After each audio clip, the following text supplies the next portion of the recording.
Hello, everybody, and happy Wednesday.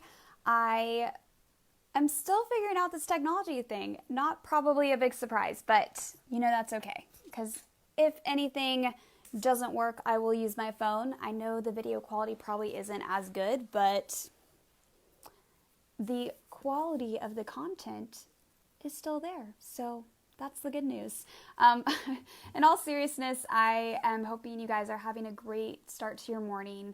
I wanted to talk today about anger and I guess the misconceptions that we often hear from different clients and people about anger and what they think about it. I have many clients that come into therapy and think that therapy is here to help them get rid of their anger, to make sure that they don't have any anger, and that anger is this bad, horrible, awful, no good thing. And I am here to tell you that that is not true. In fact, anger is incredibly useful. Now, the ways that people approach or interpret their anger and what they do with it is not always helpful. It's not always a good thing. And so that's why I think anger can get this really bad reputation, because often people do not like how people interpret their anger or what they do with it. Because sometimes people can be very hurtful with their anger. They can lash out on others. They can physically or emotionally abuse them, right? And obviously, none of that is okay. But anger itself is a really important emotion because it's a messenger. It tells us what we're okay with, what we're not okay with. It helps us learn about the things that we're passionate about and the things that we value. It sends us a message like, hey, check-in signal.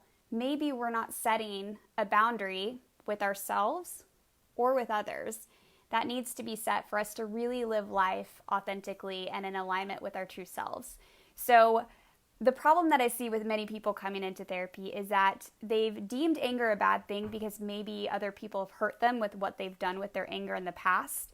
And when they come into therapy, they think, okay, I just need to get rid of anger. I need to never have it. I need to just show up and smile and always be positive. Well, the truth is we actually really, really, really need our anger. We really do. And especially to heal through anything, because often when we get down to it and we're able to interpret it for what it means, whether it's setting a boundary with ourselves or others, we're actually better able to move through the world and have healthier relationships because we're not ignoring those cues. And in fact, the people that ignore their anger the most tend to have the lowest self-esteem. And I know that sounds kind of weird, but essentially if we always ignore our anger and we always ignore those cues that tell us what's right or wrong and what we need in our lives, we slowly erode at our self-worth and our self-respect. And so we don't believe ourselves when we say, hey, I'm going to take care of myself and make sure that I advocate for myself and do what I need to do. So the biggest tragedy that I see with people who ignore their anger, don't ever want to feel that emotion or express it, is that they lose trust with themselves and they lose their self-esteem. And so a lot of the work that I do in therapy is actually helping clients to figure out, what does their anger mean? What can they do with it when they feel it that can be safe for them? And what can they learn from it? So instead of, just hiding it away and pretending like it doesn't exist, they can actually honor those parts of them and learn from it, set boundaries. Sometimes it's the boundaries we don't set with ourselves either, because we get upset with the situation and then realize at the end of it, really this was about me. Really this was about me not setting my own boundary with myself about how I want to engage with this situation or not engage with it. I know for myself, for instance, I've been a people pleaser in the past, and I still have those tendencies from time to time where I just want to make sure everybody else is okay. And so one of the times that I sense anger coming up for myself is when, people around me aren't okay and I can't control it, and I'm starting to absorb all of that emotion and I get angry. And really that anger is telling me that I need to set a self-boundary of not letting other people's emotions be my responsibility and figuring out how to navigate not trying to make everybody's life okay, because it's not something I have control over. I can be sad that their lives aren't fully okay, but I can't fix the world as much as I would like to.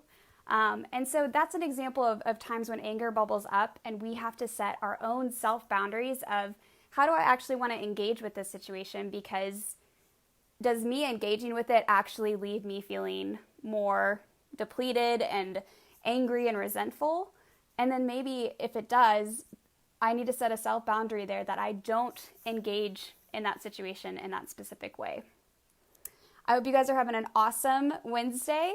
We are halfway through our week. I'm enjoying some Starbucks over here, and the line was not crazy long today, so I was very grateful for that. But I hope you guys have an awesome day, and I hope you take some belly breaths. I hope you honor your anger and figure out ways that you can listen to it and not just stuff it down and pretend like it doesn't exist. We need your anger. We do. I mean, especially with social justice and different things that have happened where people have made moves as far as changing things in history, it came from a place of anger. So anger is not all bad. It's what we do with it. It's how we interpret it. And I will check in with you guys tomorrow.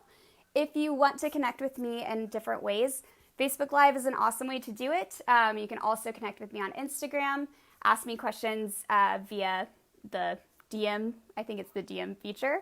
And yeah, I would love to connect. I love to hear your feedback, and I will meet with y'all tomorrow.